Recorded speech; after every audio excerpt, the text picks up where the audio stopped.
அதாங்க இப்போ வந்துங்க மெல்ல மெல்ல மெல்ல தமிழுடைய வாழ்வாதாரம் வேறு வேறு விதங்களில் பறிக்கப்படுகிறது. எல்லா இடங்கள்லையும் வந்து இப்போது கான்ட்ராக்ட் பேசிஸில் எல்லா தொழிலும் பறி போகுதுங்க. நிரந்தரமான தொழில் எல்லாமே கான்ட்ராக்டில் போகுது.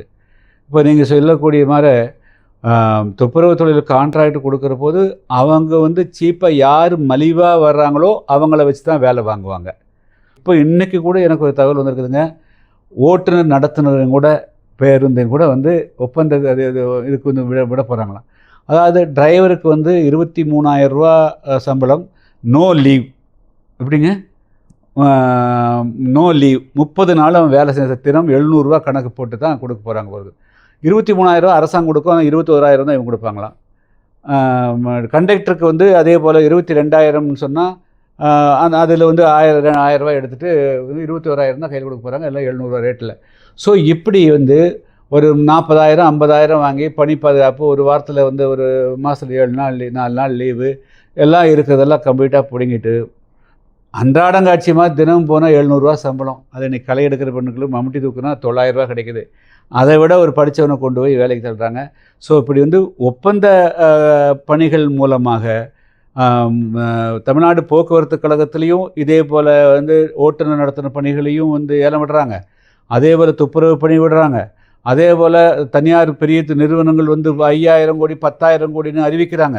அதுலேயும் தமிழ்நாட்டுக்கு வந்து தமிழ்நாட்டுடைய மண்ணு தான் பறி போகுதே தவிர தமிழ்நாட்டு மக்களுக்கு எந்த விதமான பலனும் இல்லைங்கிறது தான் இப்போ நான் கண்கூட பார்க்குறேன். போக்குவரத்து தொழிலாளர், ஓய்வு பெற்ற தொழிலாளர்கள் தங்களோட ஓய்வு பணத்தை பெறுவதற்காக தமிழகத்தில் 22 இடங்களில் போராட்டம் நடத்தினாங்க. ஆனால் தமிழக அரசும் போக்குவரத்து அமைச்சரும் மௌனம் காக்கிறாங்க.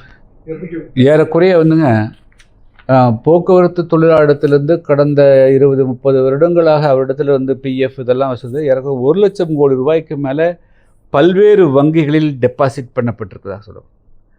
அது டெபாசிட் ஆகுதா, என்ன ஆச்சு, அதுலேருந்து வரக்கூடிய வட்டி என்ன, எந்த வங்கியில் வச்சுக்கிறாங்க, எந்த விதமான கணக்குமே இல்லைங்க.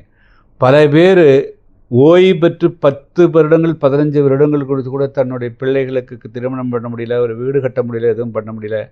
இது மாதிரி போக்குவரத்து தொழிலாளர்கள் ஏறக்குறைய 1 லட்சத்துக்கு மேற்பட்டவர்களிடத்திலிருந்து பெறப்பட்ட அந்த பணமெல்லாம் எங்கே இருக்குது, என்ன இருக்குது குறித்து தமிழ்நாடு போக்குவரத்து துறை வந்து ஒரு வெள்ளை அறிக்கை கொடுக்கணும். அதுதான் என்னுடைய வேண்டுகோள். இப்போ தமிழக வெற்றிகளை வந்து விக்கிரவாண்டியில் மாநாடு நடத்தினாங்க. அப்பமெல்லாம் நீங்கள் எதுவுமே பேசலை. அடுத்து மதுரை மாநாடு நடந்தது. அடுத்து வந்து திருச்சியில் வந்து பிரச்சாரங்கள் சொல்கிறாங்க. தமிழக வெற்றிகளத்தை மட்டும் முக்கியமாக வச்சு நீங்கள் பேசக்கூடிய காரணம் என்ன? நீங்கள் கேள்வி கேட்குறீங்க சொல்கிறாங்க.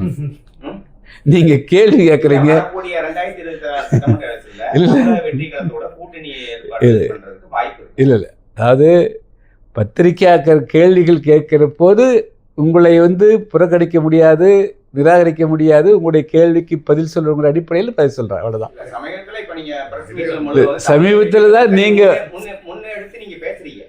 நானா பேசுறதில்ல, பத்திரிகையாளர்கள் கேள்விகளை தொடுக்கிறீர்கள், முக்கியத்துவம் கொடுத்து பேசுறீங்க. வருங்காலத்துல வந்து தமிழக வெற்றி களத்துல ஆட்சியிலையும் அதிகாரத்தையும் பங்கு கொடுத்தா உங்க கூட்டணி வருமா? அவரும் ஒரு அரசியல் கட்சி ஆயிட்டாங்கல்ல. அதான் முதலே சொல்லிட்டேன். எனக்கு தமிழக வெற்றி கழகமோ அல்லது எந்த கழகம், எனக்கு வந்து பூனை வந்து கருப்பாக வெள்ளையாங்கிறத பற்றி ஐ டோன்ட் பாதர். அது எலி பிடிக்குதாங்கிறது தான் முக்கியம். அந்த வகையில் என்ன சொல்கிறீங்க, நான் வந்து தமிழ்நாட்டில் எந்த கட்சியினெல்லாம் பார்க்க மாட்டேன். ஆட்சி அரசியலில் பங்கு பெறுவதற்கு உண்டான வாய்ப்பு இருந்தால் அதை கன்சிடர் பண்ணுவோம். அண்ணாமலை தனி கட்சி தொடர்ந்த மாதிரி ஒரு பேச்சு ஓடுது. அந்த மாதிரி அண்ணாமலை தனி கட்சி தொடங்கினா உங்களுடைய ஏங்க இது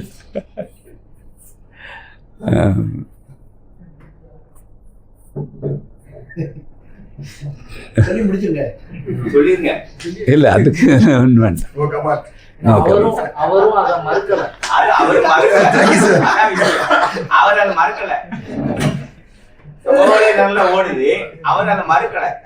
அவர்கிட்ட தான் கேட்டுக்கணும்.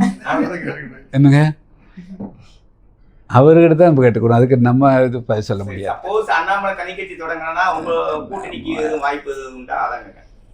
அத்தைக்கு மீசை முளைக்கிட்டோம், சித்தப்பான்னு அழைக்கலாம். செய்திகளை உடனுக்குடன் தெரிந்து கொள்ள கீழ்க்கண்ட கேபிள் மற்றும் டிடிஹெச் நெட்வொர்க்குகளில் எம்நாடு செய்தி தொலைக்காட்சியை காணுங்கள். பாதகம் செய்பவரை கண்டால் நாம் பயம் கொள்ளலாகாது பாப்பா. மோதி மிதித்துவிடு பாப்பா, அவர் முகத்தில் உமிழ்ந்துவிடு பாப்பா. அண்மை செய்திகளை உடனுக்குடன் தெரிந்து கொள்ள இணைந்திருங்கள் எம்நாடு தொலைக்காட்சியுடன்.